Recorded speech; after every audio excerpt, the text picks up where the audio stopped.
What's up guys, it's Lord Botha here and we got another video for you today. Today's video is all about Squid Game. We got some Squid Game news. No, it's not the Squid Game that you're excited for, the second season of the original Korean show. No, instead it's actually about the American-made version. That's right, they are going through with an Americanized version of Squid Game. This comes to us from the playlist from Rodrigo Perez, which talks about David Fincher's new Chinatown prequel series, which is the majority of the article. However, there were some lines in here about the prequel series that's expected to be in development from David Fincher.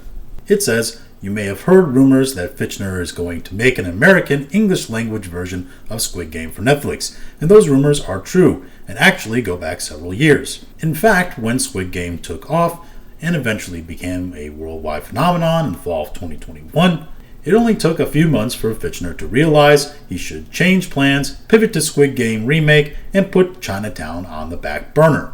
Netflix won't comment and never really has, but Fincher has been quietly working on Squid Game for the last 2 years. So there you have it. It sounds like an American English version of Squid Game is actually coming to fruition.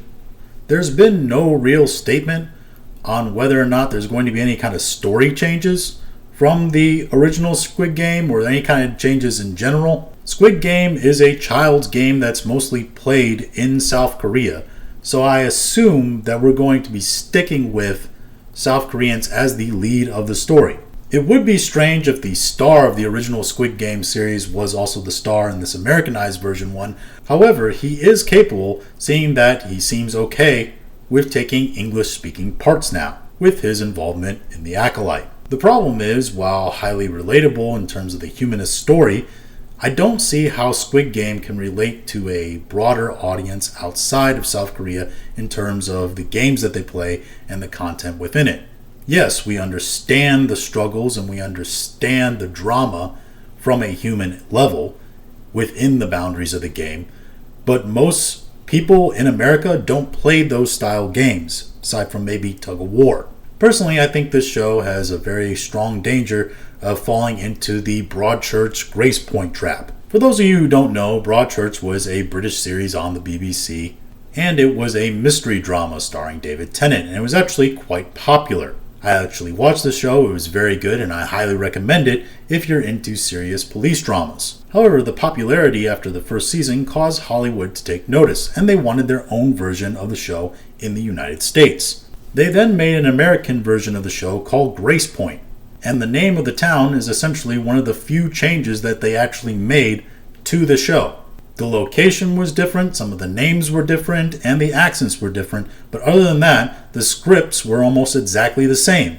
David Tennant was still the star of the show. The plot of the show progressed almost exactly the same way. There wasn't any discernible difference between Broadchurch and Grace Point because Broadchurch came out and was in its natural environment in which it was established. People just simply watched the original Broadchurch. Again, this is because the actual story of Broadchurch is a very human, dramatic story that everybody can understand, and you didn't need American police procedures and American accents to really make that much of a difference in the story. So as you can imagine, Grace Point, the American version, was an absolute failure and canceled after the first season.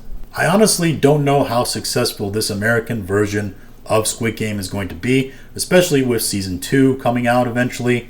I think people will be more focused on just watching season 2 of Squid Game, either in dub or with subtitles.